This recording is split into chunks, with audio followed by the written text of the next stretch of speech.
Hey y'all, welcome to a new week of What's for Dinner. So, we came back from vacation on July 3rd. We were extremely exhausted that day, so that day was just a blur. So, I'm going to start this video off on July 4th. We went over to my parents' house for some food and fireworks.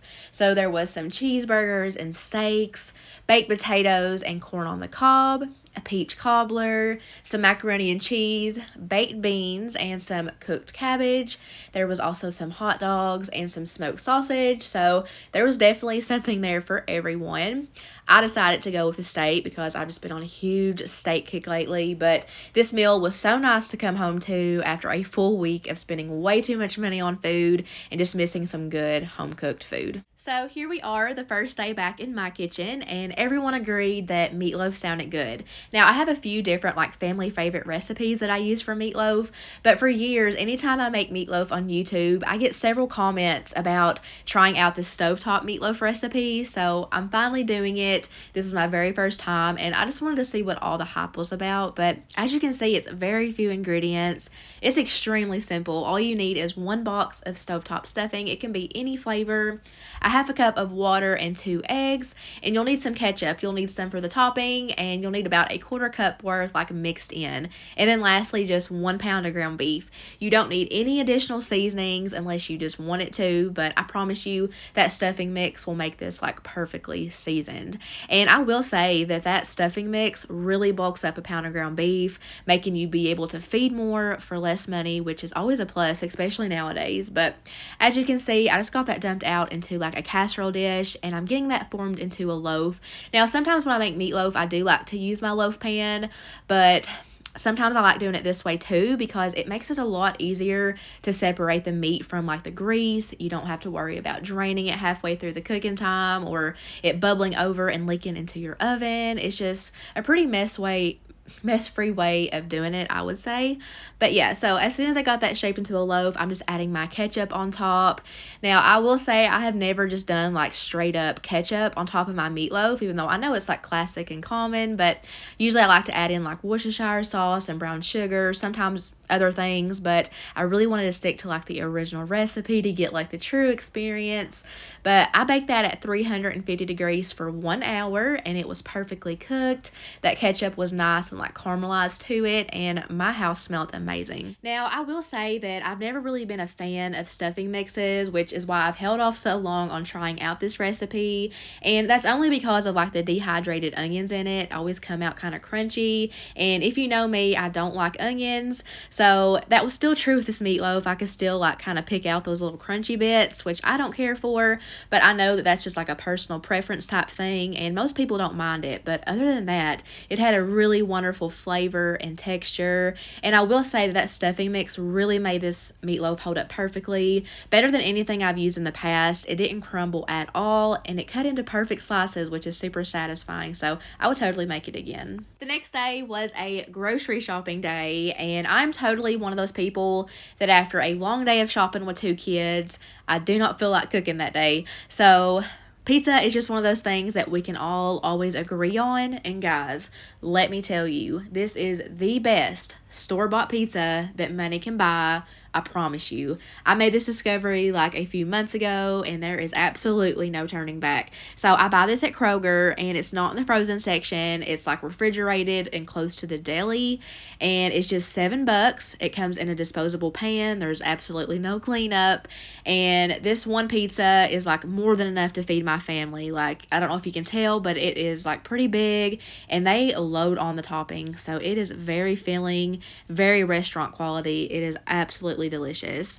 And to go along with it, we're just going to do a Caesar salad. This is another one of those foods that I'm just currently obsessed with. I just want all the Caesar salads, and I know that it's very easy to make it on your own without a kit. I know some people are really against the kits, but I just think they're a really easy and convenient choice every now and then. And also, the last time I talked about this, I think it was either my last video or maybe 2 videos ago, someone was concerned about it being recalled, and I absolutely appreciate the concern, but I did make sure and check that there was no current recall, and it's good, there was none. So yeah, Pizza and salad will always be like one of my favorite comfort foods. It will never get old to me. And also, I want to know that if anyone else has tried this pizza and if you think it's the best too. Next up, we are having chicken spaghetti. I have not made this in so long, which is crazy because this is such an amazing recipe that we all love. So the first thing I'm going to do is shred up some chicken. So I'm just doing a rotisserie. I just love the shortcut of doing that, but you definitely don't have to. You can cook you up some, just you need some cooked shredded chicken. So after that, I'm going to be shredding up some cheese. I'm going to use this full 8-ounce block of sharp cheddar. Anytime I can find blocks of cheese on sale, I stock up on all the varieties because we use it so much, and it's just a wonderful purchase. So while I was shredding up the cheese and the chicken, I was also waiting for my salted water to come up to a boil so that I can cook my pasta in it, of course. So I did drop in a full 1-pound box of spaghetti noodles, and I'm just going to cook those until they are al dente. I went and drained those off, and to that same pot, I'm going to mix together the sauce. So all it is 1 can of Rotel, a can of cream of chicken soup, and a can of cream of celery soup. You could definitely do like 2 cans of cream of chicken, or really any variety of like cream soup that you want to, but that's what I was feeling that day. You're also going to need a can of evaporated milk. I have learned that this is like such a great staple pantry ingredient because it's similar to like half and half, but it's shelf stable, so it lasts a long time, and it's great in so many different things, especially pasta. But as you've seen, I dropped in some cream cheese. That was about 5.5 ounces probably. And I have this on about medium-low heat. And I'm just cooking that until that cream cheese melts. And then I'm going to add in about a tablespoon of some ranch seasoning just to give it a slight tang and, you know, to give it some extra flavor. So I am going to get my shredded chicken, add it back on into the sauce as well as that pasta. And I'm just going to kind of fold everything in to make sure everything's coated perfectly. I've got my 9x13 casserole dish out that I have already sprayed with some Pam cooking spray. You guessed it, I'm going to dump out that spaghetti, and I'm just going to try to like evenly distribute it. And then this is optional, you definitely don't have to do this, but I wanted to add some pepper on top. And then lastly, the best part, and we're going to add that cheese. And like I always say, you don't have to use the same cheese that I'm using. You can completely switch it up and change the flavor, but in our house, that's what we love. Can never go wrong with sharp cheddar cheese. But I'm going to pop that in the oven at 350 degrees for about 30 minutes, just until it's nice and golden brown like this, and nice and bubbly. Just look at how like delicious and creamy that looks. I had every intention of serving this with like corn on the cob and garlic bread on the side, but when the time came, nobody was really feeling it, so we just ate this, and there was no complaints. Everyone had seconds. Like I said, I have made this before, so I already knew we'd love it, but definitely a keeper. Y'all should definitely try it if you haven't. On this night, I am doing like a cheesy broccoli and rice Polish sausage skillet. It's like a one-pot meal. Big fan of one-pot meals. So the first thing I'm going to do is I'm going to brown up some Polish sausage. As you can see, I've just heated up a small amount of olive oil, cut that package up, threw it in my skillet, and I do my best to brown it evenly on both sides, but that can be a little tricky since there's so many pieces. I kind of go in with my mom fingers and like manually flip each one over, but I do not recommend doing that. Not smart. Get you some tongs. It'll be a lot easier. But in less than 5 minutes, I had some perfectly brown sausage. I removed it to a separate bowl and then tossed in a couple cloves of minced garlic. I let those cook for like less than 30 seconds because my pan was hot. It started to brown quickly. So I quickly got my rice added. This is 1 cup of some white long grain uncooked rice. I did wash it first, and I toasted it up for a couple of minutes. So here I am just pouring in 2 cups of chicken broth, and I'm seasoning that up with some onion powder. So as soon as that came up to a boil, I'm going to add my lid and let it cook for about 15 minutes. Then I'm going to come in and add in 1 crown of broccoli that I washed and cut. Lid back on. I'm going to let that steam for about 8 minutes, and at that point you should have some perfectly cooked rice and broccoli. So I'm going to go ahead and add that brown sausage back in on top, and I'm going to pull out some cheese. This is a triple cheddar blend, and no certain amount. I'm just adding it and stirring it all together so that that cheese can get melted and just kind of coat everything. It should melt down pretty quickly. And then I'm just going to take a little bit more cheese and add that to the top. And then I'll just take my lid, set it on there with the heat off, and in a couple of minutes it should be perfectly melted just like this. This is an extremely simple dinner. You can customize it in so many different ways. You can add different vegetables. switch out the meat for the meat you like. I mean, there's just, like I said, there's so many options.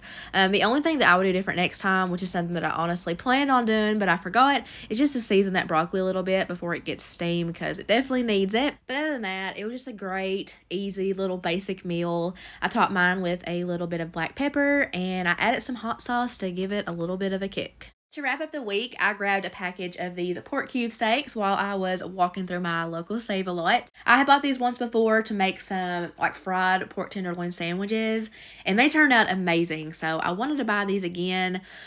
These are a great alternative to the beef cube steaks because they're a lot cheaper, and I've had a lot better luck with these than I have the beef ones, like coming out tender. And some of you guys actually suggested these to me, so I've been loving them ever since. But basically, I just cook these up in a little bit of olive oil and butter, and I just season them with some Tony's Creole seasoning, onion powder, and black pepper. I'm pretty much just cooking these up like I would a normal pork chop. When I first bought these, I had every intention of doing something a little fancy with them. I mean, you can do anything with these that you would the beef ones. So you could do like a country fried steak, throw it in the crock pot with some type of flavorful gravy, all the things I would normally love. But when the time came, I just wanted to go back to the basics, and it took me back to when I first got married. I would make pan-seared pork chops all the time because I didn't really know what else to cook. So we've always enjoyed it, and these came out great.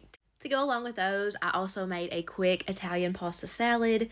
My dad gave me an abundance of beautiful tomatoes, so those two back there were like on their last days and really needed to be used up. So that was my inspiration for whipping this up. And plus, I always make this pasta salad like at least once over the summer, and I haven't done it yet, so it was time. But as you can see, I have 2 mini cucumbers that I'm just dicing up. I leave the skins on those always. I have realized that we much prefer these mini cucumbers in general, but especially in this recipe, they're just so fresh and crisp. They hold up really well. And now I'm just going to dice up both of those tomatoes. This is one of those recipes that you can literally add any vegetable that you like into it and it will turn out great, but this is the classic way that I've always had it growing up, just cucumbers and tomatoes. So this is like my preferred way of doing it. Sometimes I do like to add in like chopped up salami or pepperoni, sometimes some cube cheese, but I just wanted to keep it simple. So in a large mixing bowl, I've added in a little over a half a box of bow tie pasta. Sometimes I'll do rotini noodles or even spaghetti noodles, but basically any pasta will work.